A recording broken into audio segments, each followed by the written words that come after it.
Halo Sobat Pintar, semangat pagi. Jumpa kembali bersama Bu Guru di YouTube channel Guru Mandiri.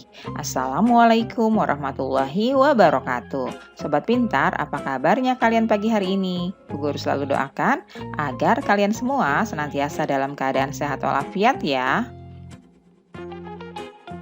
Pagi hari ini, Bu Guru akan menyampaikan materi pelajaran untuk kelas 5, tema 2, subtema 2, pentingnya udara bersih bagi pernafasan, pembelajaran kedua. Namun sebelum kita mulai, marilah kita awali pembelajaran kita pagi ini dengan pembacaan doa terlebih dahulu. Pagi itu udara terasa dingin. Di sebelah rumah Edo tinggal kakek Husin. Kakek Husin mengidap penyakit asma. Saat udara dingin, kakek Husin akan merasa kesulitan bernafas. Kakek Husin biasanya akan segera menyemprotkan obat di dalam botol spray. Obat itu disemprotkan ke dalam tenggorokannya. Tak lama setelah itu, kakek Husin akan dapat bernafas lagi dengan lega. Penyakit asma.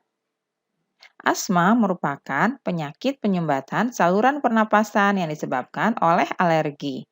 Pencetus alergi misalnya udara dingin, rambut, bulu, kotoran, debu, atau tekanan psikologis. Berikut ini perbedaan bronkus pada penderita asma dan bukan penderita asma. Simak baik-baik ya. Ini adalah gambar bronkus normal. Kalian lihat salurannya terbuka lebar. Hal ini membuat pernapasan lega dan lancar. Sedangkan ini merupakan gambar bronkus yang sakit ya. Lihat salurannya. Salurannya menyempit karena disebabkan adanya alergi. Hal ini mengakibatkan pernafasan menjadi terhambat. Penyakit asma itu disebabkan oleh alergi ya.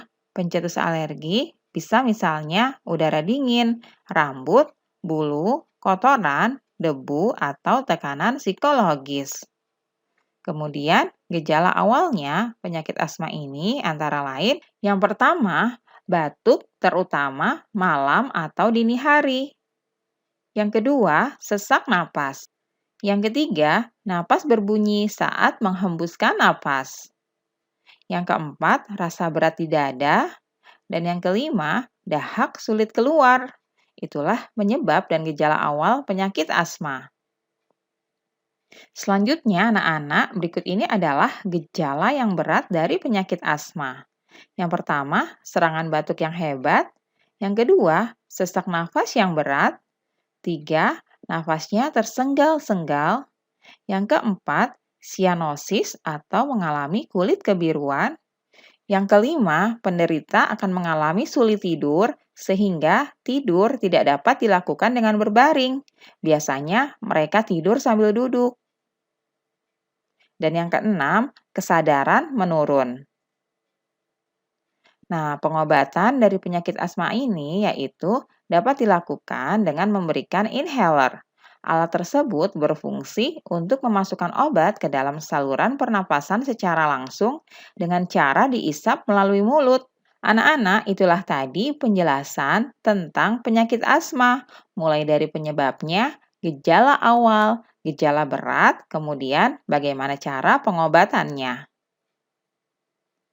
Sekarang ayo kita amati. Carilah informasi mengenai penyakit lain yang berhubungan dengan organ pernafasan, misalnya influenza, bronkitis, tonsilitis, dan pneumonia.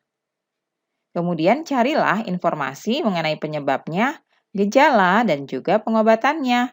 Tuliskan informasi yang kamu peroleh tersebut dalam bentuk bagan atau peta pikiran ya. Selanjutnya, kita akan membahas tentang properti dalam sebuah tarian. Hampir semua tarian Nusantara menggunakan properti ya. Nah, berikut ini properti tari. Properti tari itu adalah benda-benda atau peralatan yang digunakan sebagai penunjang pertunjukan tari. Jenis-jenis properti tari antara lain, yang pertama jenis senjata, misalnya pedang, keris, tombak, rencong, busur, anak panah, dan lain sebagainya. Yang kedua, jenis lainnya, yaitu terdiri dari topeng, piring, selendang, payung, lilin, tongkat, dan lain sebagainya. Itulah jenis-jenis benda properti tari ya anak-anak. Berikutnya, dasar pemilihan properti tari. Yang pertama, alat yang akan digunakan harus menggambarkan makna gerakan tari yang akan ditampilkan. Yang kedua, alat yang akan dijadikan properti tari harus mendukung tema tari yang akan ditampilkan. Yang ketiga, properti yang digunakan tidak hilang kearifan lokalnya. Dan yang keempat, properti yang akan digunakan tidak boleh menghambat gerakan tari. Itulah dasar pemilihan properti tari ya. Selanjutnya, apa sih fungsi dari properti tari? Fungsi pertama, penari dapat menyampaikan ide dan makna gerakan dalam tarian agar mudah dipahami penonton. Yang kedua, dapat menghidupkan karakter tokoh yang sedang dibawakan. Dan yang ketiga, menambah keindahan dalam tari. Serta yang keempat, sebagai pelengkap busana tari. Itulah fungsi properti tari ya. Berikut ini gerak tari yang menggunakan properti. Misalnya, tari Klono Topeng dari Yogyakarta menggunakan properti berupa topeng dan selendang atau sampur. Lalu, tari piring dari Sumatera Barat menggunakan properti piring. Tari Rangguk Ayak dari Jambi menggunakan properti berupa rebana. Itulah contoh beberapa gerak tari yang menggunakan properti. Berikutnya, kalian jawab ya pertanyaan ini. Apa sih yang dimaksud dengan properti tari? Lalu, benda apa yang dapat digunakan menjadi properti tari? Selanjutnya, apa dasar pemilihan suatu benda digunakan sebagai properti tari? Dan yang terakhir, apa fungsi dari properti tari tersebut? Kalian jawab pertanyaan ini, tuliskan dengan rapi di buku latihan kalian masing-masing ya. Demikianlah pembelajaran kita hari ini anak-anak. Terima kasih sudah menyaksikan video pembelajaran ini. Sampai jumpa lagi pada video pembelajaran selanjutnya ya. Salam sehat dan tetap semangat. Wassalamualaikum warahmatullahi wabarakatuh.